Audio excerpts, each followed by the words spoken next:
Olá, continuando a nossa série, como Deus age em tempos de crise, nós pegamos aqui, começamos agora nessa segunda parte sobre a crise na época de Abacuque, e como é que Deus respondeu ao profeta, e como é que Deus age em tempos de crise, como nós devemos agir, visto que hoje, vivemos dias difíceis, dias de crise em nosso país, dias de crise no mundo, o mundo sendo preparado para a vinda do anticristo, as coisas, a Agenda 2030 da ONU, sendo colocada cada dia mais em prática, as situações, os controles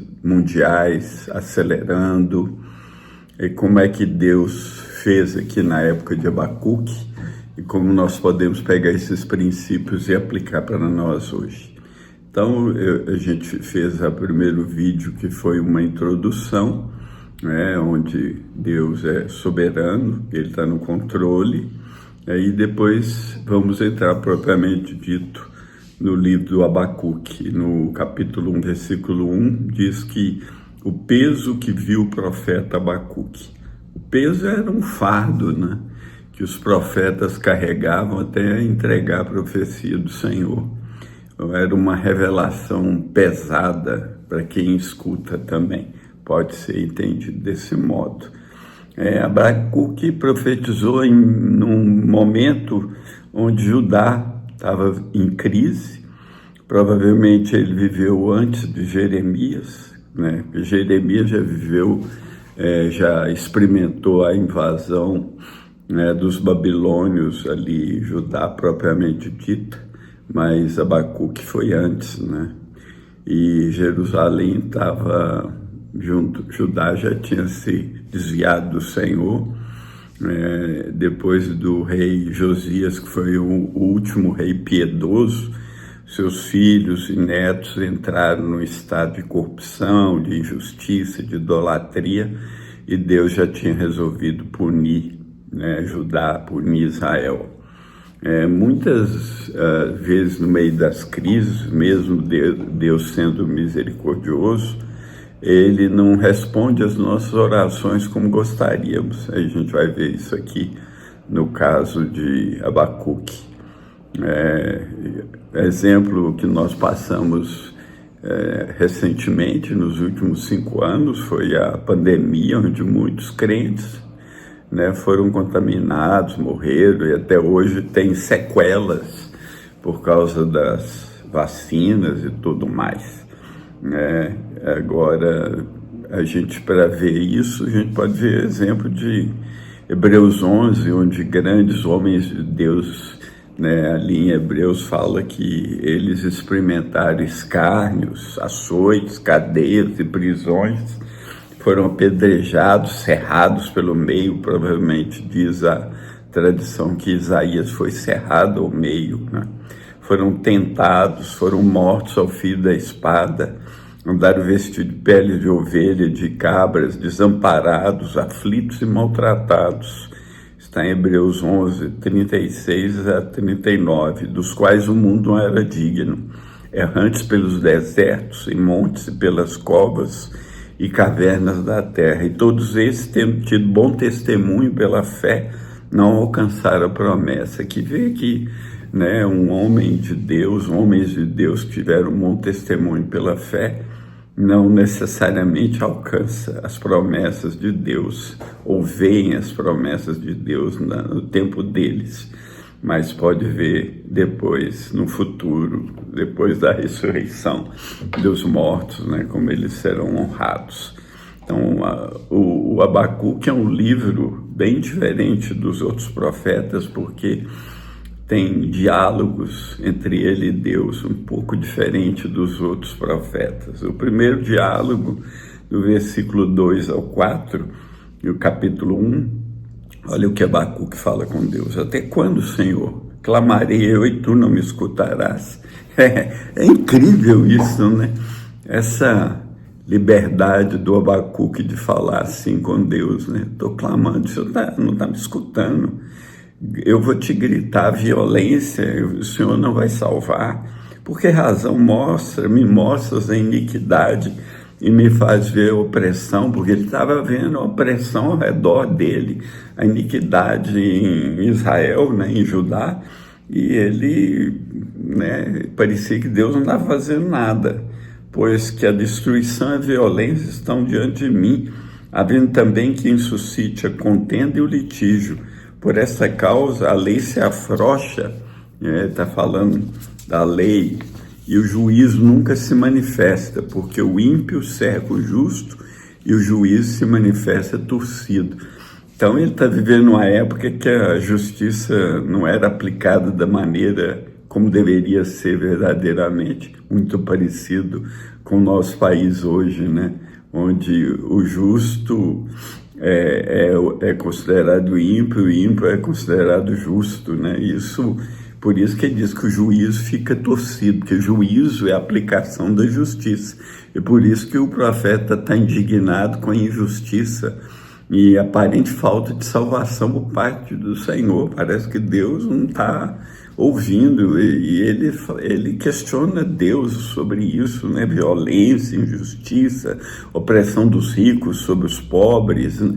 Nós vimos agora, por exemplo, no Brasil, né, pobres mesmo, né, sendo roubados no INSS, parece que ninguém faz nada, é incrível, né? Então o que Abacuque está questionando é: se o Senhor não vai me responder, por que o Senhor está me mostrando tudo isso? Por que o Senhor está demorando em interferir? Então, esse diálogo é muito interessante, porque a gente pode ter esse tipo de diálogo com Deus quando a gente vive na presença de Deus, como o Abacuque vivia, né? Então, não é para qualquer um fazer esse questionamento diante de Deus e questionar Deus, não é? Mas a gente pode questionar Deus quando a gente vive diante dele. E aí vamos ver o que Deus vai responder para ele, né? Olha aqui, capítulo 1, a partir do versículo 5. Vede entre os gentios, ou entre as nações, e olhai, e ficai maravilhados, e ficai admirados, porque vou realizar nos seus dias uma obra que vocês não vão crer quando for contada. Então Deus está falando para ele, vai responder a ele, que ele vai fazer uma obra diferente do que ele mesmo está imaginando. Porque eis que eu suscito os caldeus, né, os babilônios, nação amarga e impetuosa, que marcha sobre a largura da terra para apoderar-se de moradas que não são suas. Os babilônios, eles tomaram o mundo todo ali no Oriente Médio, todas aquelas nações ao redor se sujeitaram a eles, porque eles eram terríveis, poderosos na guerra, né? Horrível e terrível dela mesmo sairá o seu juízo e a sua dignidade. Seus cavalos são mais ligeiros do que os leopardos e mais espertos que os lobos à tarde. Seus cavaleiros espalham-se por toda parte. Os seus cavaleiros virão de longe, voarão como águias que se apressam a devorar. Eles todos virão para fazer violência. Os seus rostos buscarão o vento oriental, reunirão os cativos como areia, e vão escarnecer dos reis e dos príncipes farão zombaria. Eles se rirão de todas as fortalezas, porque amontoarão terra e tomarão. Então muda sua mente e seguirá, se fará culpado atribuindo esse poder ao seu Deus. Então os babilônios tomaram aquelas terras todas, desde da Babilônia, né, até o Egito, eles foram conquistando tudo. Essa é a obra que Deus está falando que é fazer. Deus pode usar o ímpio para fazer a vontade dele, né? Deus levanta uma nação e abate uma nação, e às vezes usa uma nação ímpia para abater uma outra nação, um outro povo. E olha que Deus está falando, não era um avivamento, mas uma obra, um juízo dele, né? E o profeta, ouvindo isso, ele pode com certeza ter ficado frustrado, né? Porque não era o que ele esperava. Espero que Deus traga um avivamento, Israel se arrependa, se volte para o Senhor e busque o Senhor. E nada disso aconteceu, né? Ele envia a Babilônia para punir até o povo de Israel e todas as nações ao redor, né?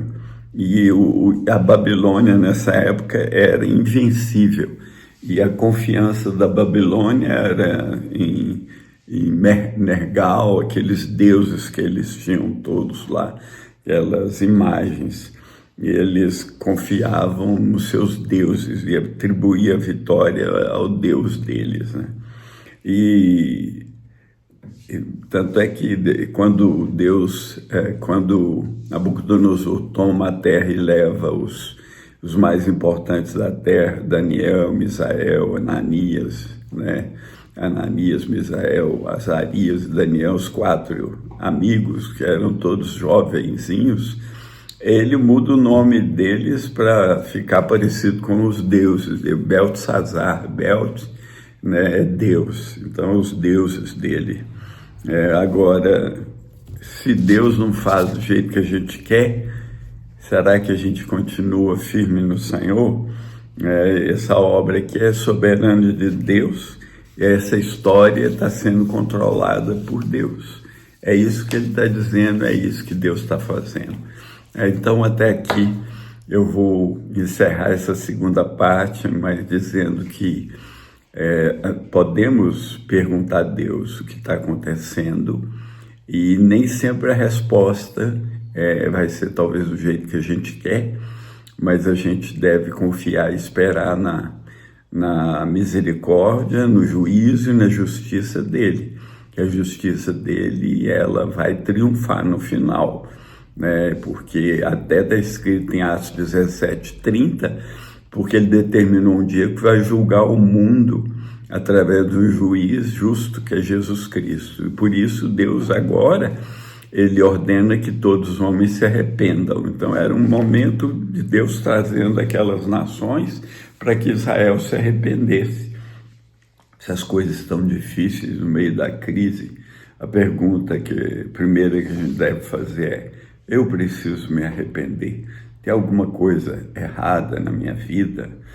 Tem algo no meu país que eu preciso clamar a Deus por ele e pedir perdão pela nossa nação? Com certeza, nosso país está cheio de injustiça, de engano, de a verdade sendo torcida, né? E aí a gente tem que estar diante de Deus pedindo a ele que tenha misericórdia de nós.